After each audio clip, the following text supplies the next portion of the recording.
नमस्कार विद्यार्थी मित्रों। गया लेक्चर में આપણે કેટલાક ઉદાહરણના દાખલાઓ જોઈ ગયા। એ ઉપરાંત dy upon dx એટલે કે yનું xની સાપેક્ષ વિકલિત એ તો ચલ રાશિ y માં ચલ રાશિ xની સાપેક્ષ થતો ફેરફારનો દર દર્શાવે। અને એ પણ આપણે જોઈ ગયા કે dy upon dx ધન હોય એટલે કે જેમ x વધે તેમ y વધે છે, અને dy upon dx ઋણ હોય એનો અર્થ કે જેમ x ઘટે તેમ y વધે છે અથવા x વધે તેમ y ઘટે છે। આ બંનેનો વિરુદ્ધ અર્થ આપણને મળે એટલે કે જેમ x વધે તેમ y ઘટે, તો આ વૃદ્ધિ દરના તેનું ચિહ્ન એટલે કે ધન છે કે ઋણ એના આધારે એનો અર્થ આપણે તો કહી શકીએ છીએ। વધવાનો દર અને વૃદ્ધિ દર એ બંને તો ભિન્ન છે કે એનો વધારાનો દર એ વૃદ્ધિ દર દર્શાવે પણ એ ધન થાય, અને ઘટાડાનો દર આપણને આપેલો હોય તો એ વૃદ્ધિ દર ઋણ દર્શાવે। તો એ બાબત આપણે ખાસ ધ્યાનમાં રાખીશું। હવે આપણે જોઈએ ઉદાહરણ નંબર 4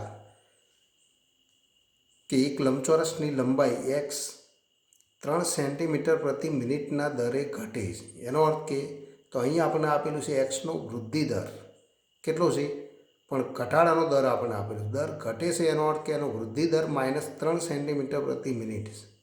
તો આપણે લખી શકીએ કે અહીં આપણને આપેલું છે કે dx upon dt અને ઇક્વલ ટુ -3 સેન્ટીમીટર પ્રતિ મિનિટ તથા આપણને બીજું પણ પરિણામ આપેલું છે તથા તેની પહોળાઈ y 2 સેન્ટીમીટર પ્રતિ મિનિટના દરથી વધે છે, એટલે કે dy upon dt equal to 2 centimetre પ્રતિ મિનિટ તો તથા dy upon dt અને ઇક્વલ ટુ 2 સેન્ટીમીટર પ્રતિ મિનિટ। સમયની સાપેક્ષ વધારાનો દર કે ઘટાડાનો દર આપણને આપેલો હોય તો એને માત્ર દર તરીકે પણ તો એટલા દરે ઘટે છે કે વધે છે એ પ્રમાણે પણ આપણને આપેલું હોય તો એ આપણે સમયની સાપેક્ષ એ ચલ રાશિનો ફેરફારનો દર છે એમ આપણે સમજીશું।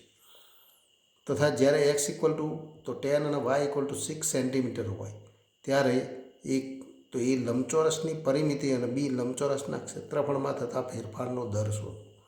હવે લંબચોરસની પરિમિતિનો દર તો લંબચોરસની પરિમિતિને આપણે s વડે દર્શાવીએ તો ds upon dt મેળવવાના છે। તો અહીંયા આપણને આપેલું છે કે જ્યારે તો અહીંયા આ માહિતી આપણને ખાસ મહત્ત્વની છે કે જ્યારે x ઇક્વલ ટુ 10 તો 10 સેન્ટીમીટર અને y ઇક્વલ ટુ 6 સેન્ટીમીટર ત્યારે આપણે કઈ કિંમત મેળવવાની છે, તો આપણે કહી શકીએ પરિમિતિ s વડે દર્શાવીએ તો ds upon dt તો ds upon dtનું મૂલ્ય મેળવવાનું છે, અને તો એનું ક્ષેત્રફળ લંબચોરસનું ક્ષેત્રફળ એ વડે દર્શાવીએ તો dy upon dt તો આ મેળવવાનું। તો અહીંયા આપણને ખ્યાલ આવવો જોઈએ કે જેનો વૃદ્ધિ દર આપણને આપેલો હોય એટલે કે dx upon dt અને dy upon dt આપણને આપેલા છે અને ds upon dt મેળવવાના હોય ત્યારે તો પરિમિતિ sનું x અને yમાં નિરૂપણ આપતું સૂત્ર આપણે જાણતા હોવા જોઈએ, અથવા એ આપણને રકમમાં જે માહિતી આપેલી હોય એના ઉપરથી તો એનું સૂત્ર મળે અથવા એના સ્વરૂપમાં નિરૂપણ મળે। તો અહીંયા પરિમિતિનું સૂત્ર આપણે જાણીએ છીએ કે લંબચોરસની લંબાઈ x અને પહોળાઈ y હોય તો x લંબાઈ અને y પહોળાઈ ધરાવતા લંબચોરસની પરિમિતિ s વડે દર્શાવીએ તો અહીંયા તો આપણે લખી શકીએ કે પરિમિતિ s વડે દર્શાવતા s હોય તો s ઇક્વલ ટુ લંબચોરસ માટે એની પરિમિતિ તો 2 ટાઈમ્સ લંબાઈ પ્લસ પહોળાઈ તો 2 ટાઈમ્સ x પ્લસ y તો આ આપણે સૂત્ર જાણીએ છીએ। એટલે કે એસનું તો એક્સ અને વાયમાં નિરૂપણ આપતું સૂત્ર આપણે જાણતા હોઈએ અથવા આપણને આપેલી માહિતી પરથી એનો વચ્ચેનો સંબંધ દર્શાવતું સૂત્ર મળવું જોઈએ। તો આ બે બાબત જ્યારે સમજાય એને વિકલિતના વૃદ્ધિ દરના દાખલાઓ તો ખૂબ સરળ લાગે। તો S equal to 2 times x plus Y. હવે તો સમય ટીની સાપેક્ષ વિકલન કરતા, તો ટીની સાપેક્ષ વિકલન કરતા, તો ટીની સાપેક્ષ વિકલન કરતા ડીએસ અપોન ડીટી અને equal to 2 times DX upon DT plus DY upon DT. તો આવું સ્વરૂપ મળે. હવે ડીએક્સ અપોન ડીટી અને ડીવાય અપોન ડીટી આપણને આપેલા છે, તો equal to 2 times DX upon DT એટલે કે -3 પ્લસ તો 2 અને ઇક્વલ ટુ તો 2 - 3 એટલે કે -1 ઇન્ટુ 2 તો -2. તો આપણે લખી શકીએ કે -2 સેન્ટીમીટર પ્રતિ મિનિટ. તો સેન્ટીમીટર પ્રતિ મિનિટ. તો આ આપણને કિંમત મળી. એનો અર્થ શું થાય? તો આપણને આપેલું છે કે લંબચોરસની પરિમિતિનો દર, ફેરફારનો દર તો -2 સેન્ટીમીટર પ્રતિ તો મિનિટ થાય. તથા આપણે કહી શકીએ તો લંબચોરસનું ક્ષેત્રફળ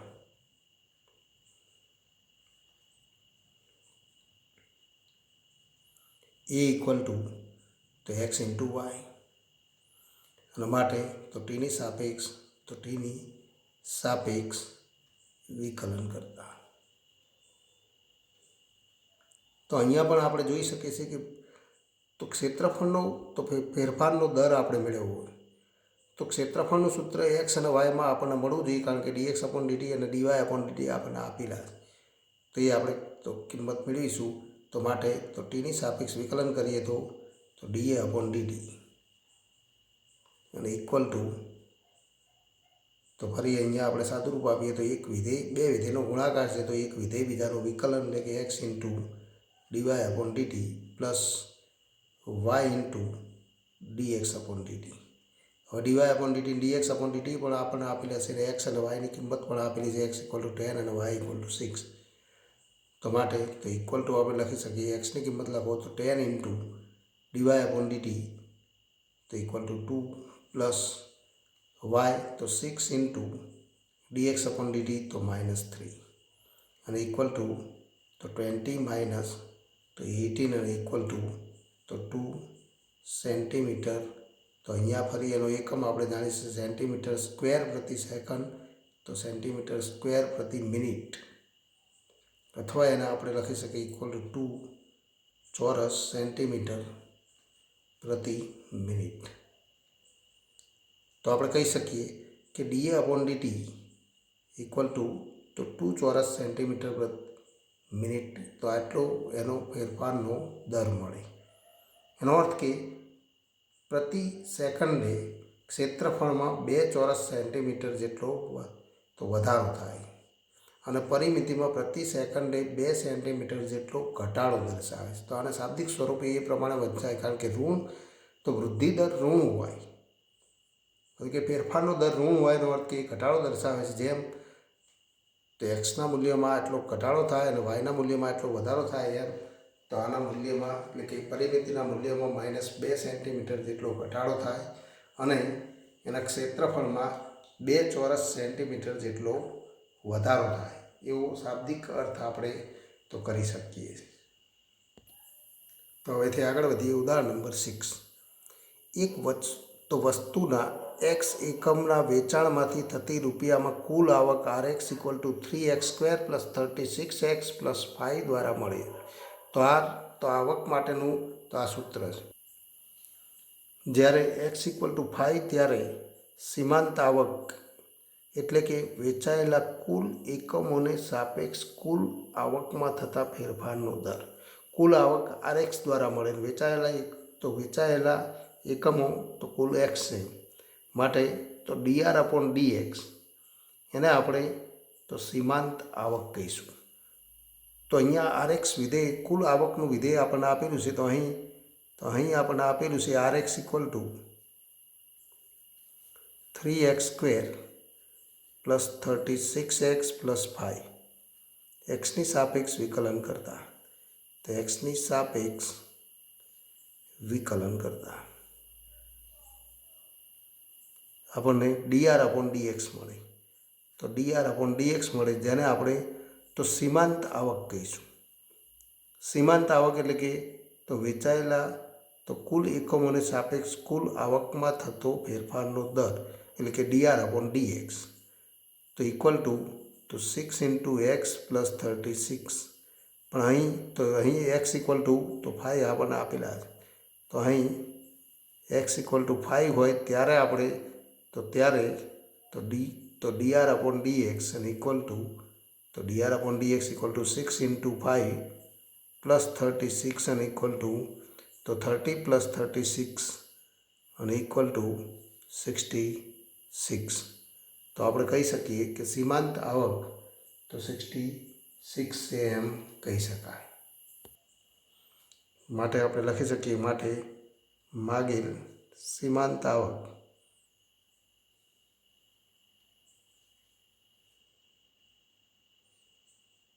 ₹66 છે તેમ કહી શકાય. હવે એથી આગળ વધીએ તો સ્વાધ્યાય 6.1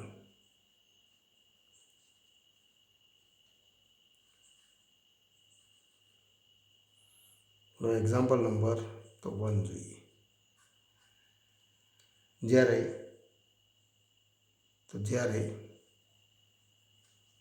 એ આપણને આપેલું છે કે r ઇક્વલ ટુ 3 સેન્ટીમીટર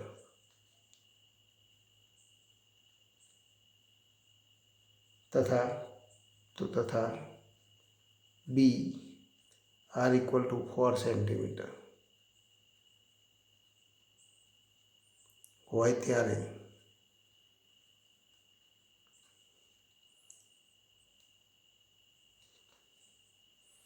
વર્તુળના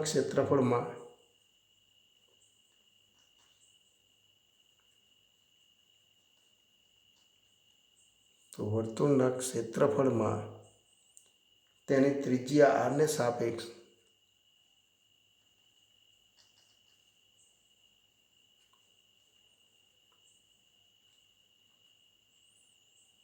ફેરફારનો દર શોધો.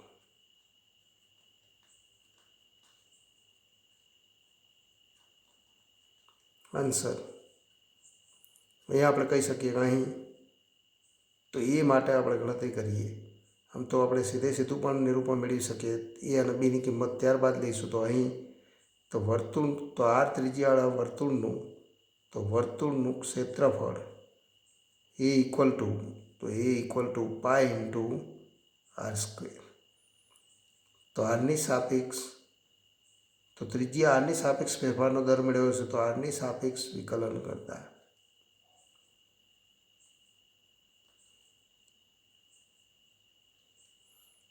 તો આપણે લખી શકીએ dA/dr અને ઇક્વલ ટુ 2πr. પણ તો એ જો r ઇક્વલ ટુ 3 તો 3 સેન્ટીમીટર હોય ત્યારે તો dA/dr અને ઇક્વલ ટુ 2π ઇન્ટુ 3 એટલે કે 6π. તેનું તો આપણે તો એકમ લખીએ તો ચોરસ સેન્ટીમીટર પ્રતિ સેન્ટીમીટર. એ જ રીતે તો બી જો r ઇક્વલ ટુ 4 સેન્ટીમીટર હોય ત્યારે તો ફરી આપણે તો dA/dr ઇક્વલ ટુ 2πr.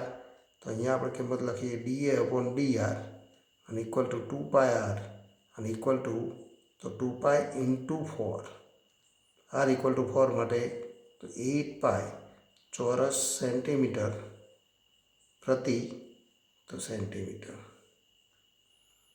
તો આ બે કિંમતો મળે તો આપણે કહી શકીએ કે વર્તુળના તો ક્ષેત્રફળમાં તેના ત્રિજ્યાની સાપેક્ષ ફેરફારનો દર એ તો r ઇક્વલ ટુ 3 હોય ત્યારે 6π ચોરસ સેન્ટીમીટર પ્રતિ સેન્ટીમીટર અને તો r ઇક્વલ ટુ 4 હોય ત્યારે 8π ચોરસ સેન્ટીમીટર પ્રતિ સેન્ટીમીટર મળે એમ આપણે તો કહી શકીએ. તો હવેથી આગળ વધીએ. Example number 3. એક વર્તુળની ત્રિજ્યા એક ધારી 3 સેન્ટીમીટર પ્રતિ સેકન્ડના દરથી વધે છે. એનો અર્થ કે અહીં આપણને આપેલું છે કે અહીં તો વર્તુળની ત્રિજ્યા r હોય તો dr/dt અને ઇક્વલ ટુ 3 સેન્ટીમીટર પ્રતિ સેકન્ડ. અહીંયા આટલા દરથી વધે છે માટે એ ધન છે. જ્યારે વર્તુળની ત્રિજ્યા આર ઇક્વલ ટુ 10, તો આર ઇક્વલ ટુ 10 સેન્ટીમીટર હોય ત્યારે આપણે તો વર્તુળના ક્ષેત્રફળમાં થતા વધારાનો દર એટલે કે ડીએ અપોન તો ડીટી મેળવવા. તો આપણે જાણીએ છીએ કે અહીંયા તો ડીએ અપોન ડીટી મેળવવાના, ડીઆર અપોન ડીટી આપણને આપેલા હોય તો આપણે કહી શકીએ કે એનું આરમાં નિરૂપણ આપતું સૂત્ર આપણે જાણતા હોવા જોઈએ. તો આપણે જાણીએ છીએ કે આર ત્રિજ્યાવાળા વર્તુળ માટે તો આર ત્રિજ્યાવાળા વર્તુળનું ક્ષેત્રફળ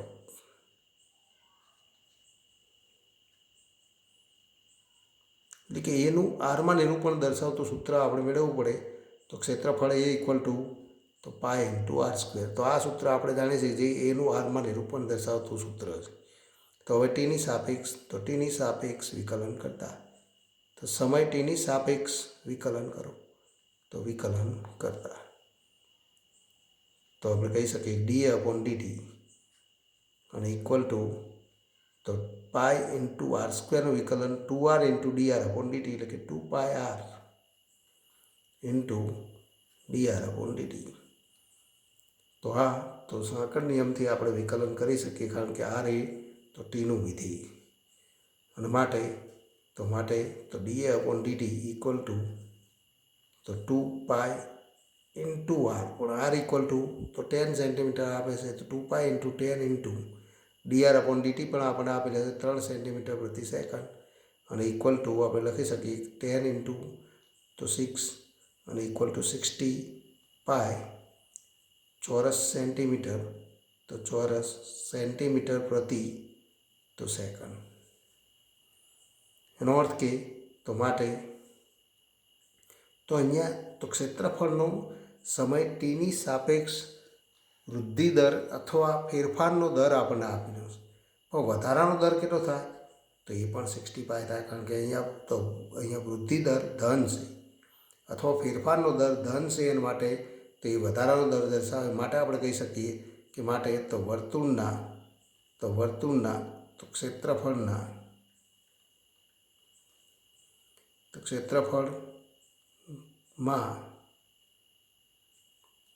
થતા વધારાનો દર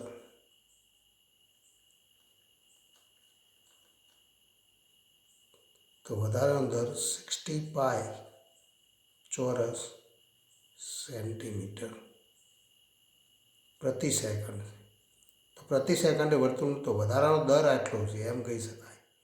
તો આટલા ચોરસ સેન્ટીમીટર વધારાનો દર છે પ્રતિ સેકન્ડ. દર એ જ પ્રતિ સેકન્ડ દર્શાવે અને માટે 60 પાય ચોરસ સેન્ટીમીટર એ વધારાનો દર છે એમ આપણે કહી શકીએ. એક્ઝામ્પલ 5. ત્રીજા નંબરનો એક્ઝામ્પલ આપણે જોઈ ગયા. હવેથી આગળ વધીએ. એક્ઝામ્પલ તો 5. શાંત સરોવરમાં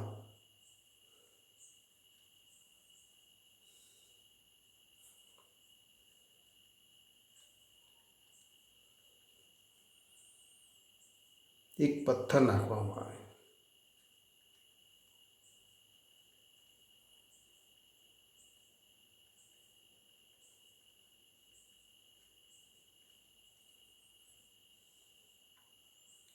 અને પાણીમાં વર્તુળાકાર ભમરડો સર્જાય છે.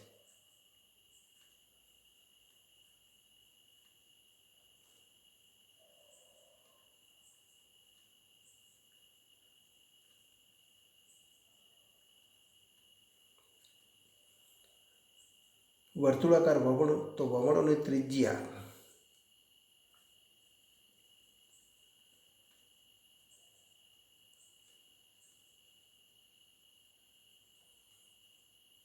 5 સેન્ટીમીટર પ્રતિ સેકન્ડને ઝડપે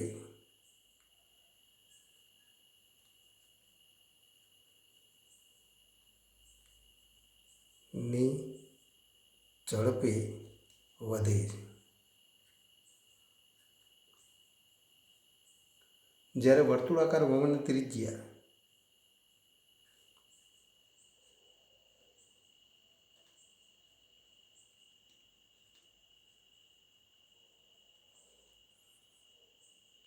8 સેન્ટીમીટર હોય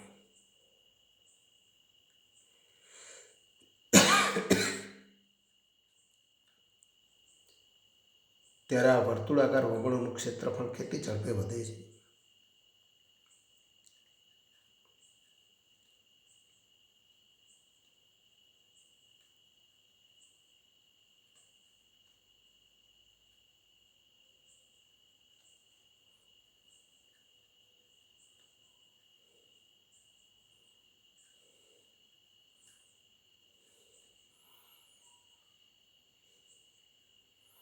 તે મેળવો.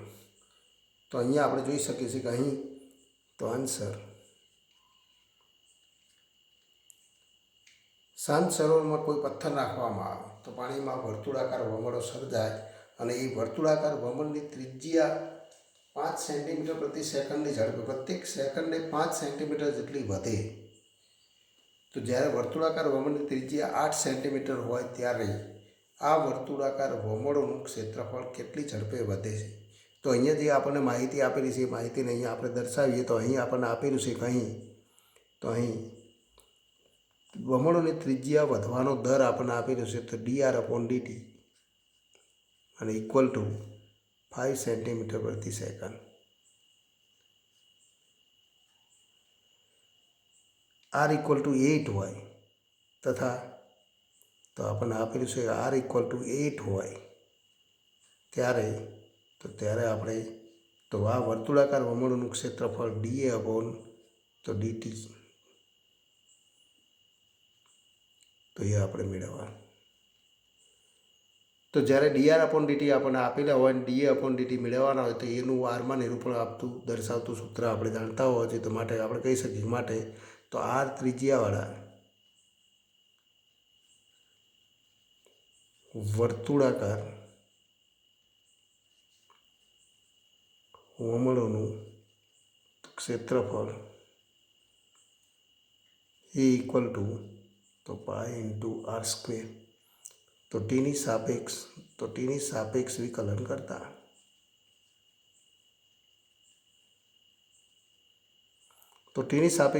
કરીએ તો dA/dt અને ઇક્વલ ટુ તો 2 ઇન્ટુ પાઈ ઇન્ટુ r તો dr/dt.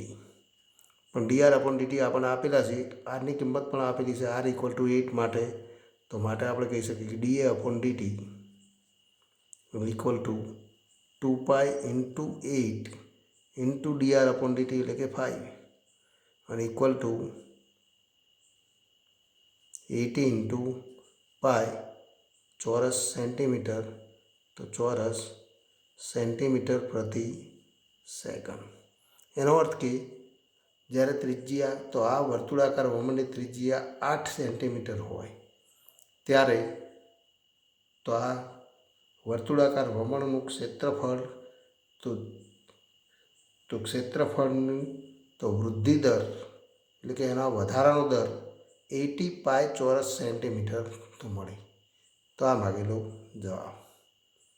તો માટે dA/dt ઇક્વલ ટુ 80 પાઈ ચોરસ સેન્ટીમીટર પ્રતિ સેકન્ડ એ માગેલો જવાબ. એક્ઝામ્પલ નંબર તો 7. 7મો એક્ઝામ્પલ જોઈએ. એક લંબચોરસની લંબાઈ x 5 સેન્ટીમીટર પ્રતિ મિનિટના દરે ઘટે.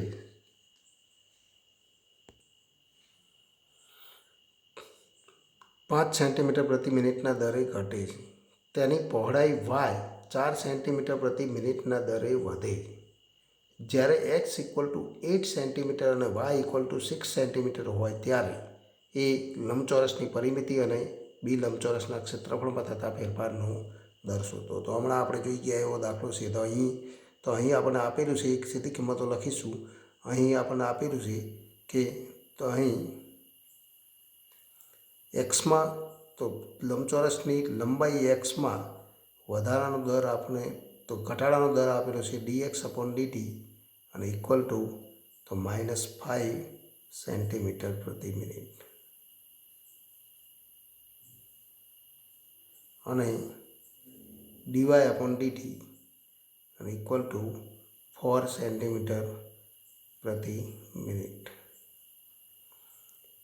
કારણ કે એ વધારાનો દર તો વધે છે માટે તો પ્લસ ચિહ્ન લખો, ઘટાડો છે તો એને તો ઋણ ચિહ્ન લખો. જ્યારે એક્સ ઇક્વલ ટુ 8 અને વાય ઇક્વલ ટુ 6 સેન્ટીમીટર તથા તો એક્સ ઇક્વલ ટુ 8 સેન્ટીમીટર અને વાય ઇક્વલ ટુ 6 સેન્ટીમીટર આપણને આપેલા. તો લંબચોરસની પરિમિતિ અને લંબચોરસના ક્ષેત્રફળમાં થતા ફેરફારનો દર. લંબચોરસની પરિમિતિ એસ વડે દર્શાવીએ અને તો ક્ષેત્રફળનું સૂત્ર આપણે જાણીએ છીએ તો એને એ વડે દર્શાવીએ તો આપણે કહી શકીએ કે એક્સ લંબાઈ અને વાય પહોળાઈ ધરાવતા તો એક્સ લંબાઈ તથા વાય પહોળાઈ ધરાવતા લંબચોરસની પરિમિતિ S equal to 2 times x plus y અને તો ક્ષેત્રફળ એ equal to x into y મળે. તો ટીની સાપેક્ષ વિકલન કરતા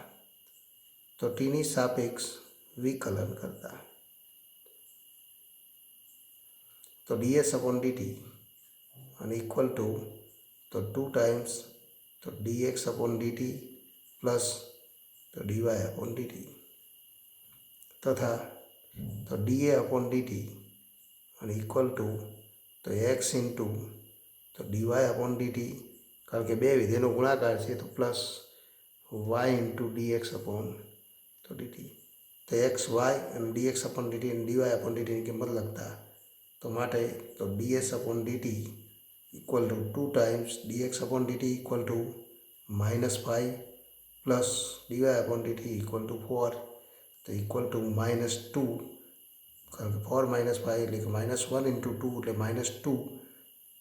તો પરિમિતિ આપણને આપી છે માટે સેન્ટીમીટર પ્રતિ તો સેકન્ડ તથા આપણે લખી શકીએ ડીએ અપોન ડીટી અને ઇક્વલ ટુ એક્સ એટલે કે તો 8 ઇન્ટુ -5 અહીંયા તો 8 ઇન્ટુ 4 અહીંયા લખીશું પ્લસ 4 તો અહીંયા 4 લખીએ કારણ કે 5 નહીં પણ 4 તો 8 ઇન્ટુ 4 પ્લસ વાય તો 6 ઇન્ટુ ડીએક્સ અપોન ડીટી એટલે કે -5 અને ઇક્વલ ટુ 32 માઇનસ તો 30 અને ઇક્વલ ટુ તો 2 સેન્ટીમીટર સ્ક્વેર પ્રતિ તો સેકન્ડ. અહીંયા સેકન્ડ નહીં પણ આપણને મિનિટ આપેલા છે તો અહીંયા મિનિટ લખીશું, સેકન્ડ નહીં. એકમો જે આપણને આપેલા હોય એ જ પ્રમાણે લખીશું તો મિનિટ. તો આ પદ તો બંને તો માગેલ તો વધારાનો દર થશે એટલે કે વૃદ્ધિ દર. તો પરિમિતિનો વૃદ્ધિ દર -2 સેન્ટીમીટર પ્રતિ મિનિટ અને તો ક્ષેત્રફળનો વૃદ્ધિ દર તો 2 સેન્ટીમીટર સ્ક્વેર અથવા 2 ચોરસ સેન્ટીમીટર પ્રતિ મિનિટ મળે. તો માટે તો આપણે લખી શકીએ પરિમિતિનો